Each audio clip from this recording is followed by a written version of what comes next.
Hello. This video and the next one are on the syllabus. The syllabus is very important because it's really a guide to the whole course. So what I'd like you to do is go to the navigation bar and click on Syllabus and either get the syllabus up in a separate window so you can watch this video and look at the syllabus, or download it and print it out. I think that's a little better, to tell you the truth, and you'll see why. But in either case, go to the navigation bar, set that syllabus up or print it out so you can read it, and I'll wait. Okay, got that syllabus? So, in this video, I want to give an overview of the course. In a way, I see it as our mission statement. In the next video, I want to go over some logistics. So, looking at the syllabus here, we see MOOC, comic books and graphic the graphic novel. And then we see Professor William Cuskin. That's me. So let me introduce myself. I'm Professor William Cuskin of the English Department at the University of Colorado at Boulder. My specialty is medieval literature. And I've always read comic books. Well, actually that's not true. I took a long pause between my childhood comic book reading and then returning to comics at a later date.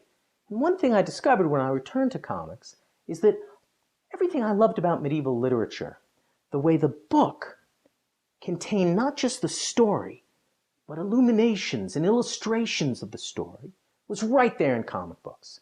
So in that way, comic books were a natural expression of my interest in medieval literature. Moving along the syllabus here, I want to introduce the course. And I want to introduce the course by reading to you what I've written here. Incidentally, reading out loud is a great practice. And I encourage everybody out there to find some occasion to read out loud, whether it's at a special family celebration or just reading to your kids or your siblings. So, with no further ado, let me read to you what I've written here. And you follow along on your syllabus copy at home. Visual storytelling has been around as long as representation itself. I added that. Comic books and graphic novels, as separate from engraved tableaus, cartoons, and comic strips, appear to have two intertwined moments of origin. In Geneva, a school principal named Rudolf Topher published the first graphic novel, the Histoire de Monsieur Jabot, in 1833, which he termed Histoire en instant, stories and pictures. Exactly 100 years later, Harry Wildenberg, Max Gaines, and George Janicek created an 8-page pamphlet of reprinted comic strips called Funnies on Parade for Eastern Colored Printing as a giveaway for Procter & Gamble toiletries. Shortly afterwards, Wildenberg and Gaines created a 36-page version, Famous Funnies, a carnival of comics for Woolworth's department store as a freebie or sold for 10 cents. Famous Funnies is arguably the first comic book. So that first paragraph, it's clear enough, but it's a little dense. I want to suggest that just reading it like that, there's so many facts and ideas that you can follow along, but it's hard to really get into it and take something away. So I want to introduce the first of what I call the Cuskin rules. And the first Cuskin rule is get a pen or use your markup program and circle what stands out to you. So literally, what I want you to do is analyze that paragraph by breaking it down. So just stop and circle some words. Circle some words and use arrows to write in the margin what you think of. And I'll tell you right now, there's a lot of facts in that paragraph, but the facts will stay there. When I started circling that paragraph, I came up with some funny things. I circled in the third line, the first. And then I circled in the last line of the paragraph, the first. And then I went up to the second line. I saw origin kind of popped out at me. And then about the fifth line, I saw reprinted. And I got to thinking, isn't this interesting? On the one hand, I'm emphasizing the first, these definitive moments. And on the other hand, the whole nature of comics is reprinting. In fact, what I'm saying in this paragraph is that there are two intertwined moments of origin. That though things seem like the first, there's actually two. They're double. So I want to read on a little bit. But I want, as I read, you to circle your own things and write your notes in the margin, because this, to me, is the bedrock of analysis. It's the bedrock of getting the meaning, the larger meaning, out of a piece of writing. So let me read on. More recently, comics have entered into a process of transformation, moving from a species of pulp fiction on the margins of children's literature to an autonomous form, one Will Eisner popularized as the graphic novel.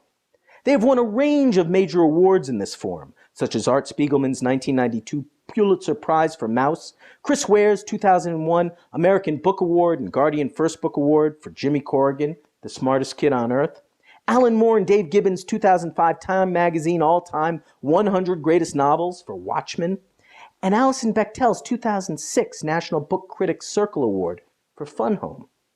Yet comics remain the grist for mass entertainment. Movie companies own Marvel and DC, and comic book writers and artists easily pass into and out of television and video game production. Comics stand on the boundary line between art and entertainment. So when I read that paragraph, even though I wrote it, I begin to circle things. I circled comics, then I circled graphic novels, and then I got to thinking, but isn't this interesting? Because in the first paragraph, I say that Rudolf Topher published the first graphic novel before there were comic books. Then in the second paragraph, I reverse it. So if I could show you my paper here, I've literally drawn lines. And in the margins, I've said reversal, exclamation point. This brings us to the second of the Cuskin rules. There are only 4. This is the second. Synthesize the details. Synthesize the details. I don't say in these paragraphs reversal. I am taking the details of First and Origins, and then reprinted, and then graphic novel comes before, but then after comic books, and I'm interpreting that. I'm synthesizing those details into a new idea. Reversal. Let's read on, see what comes next.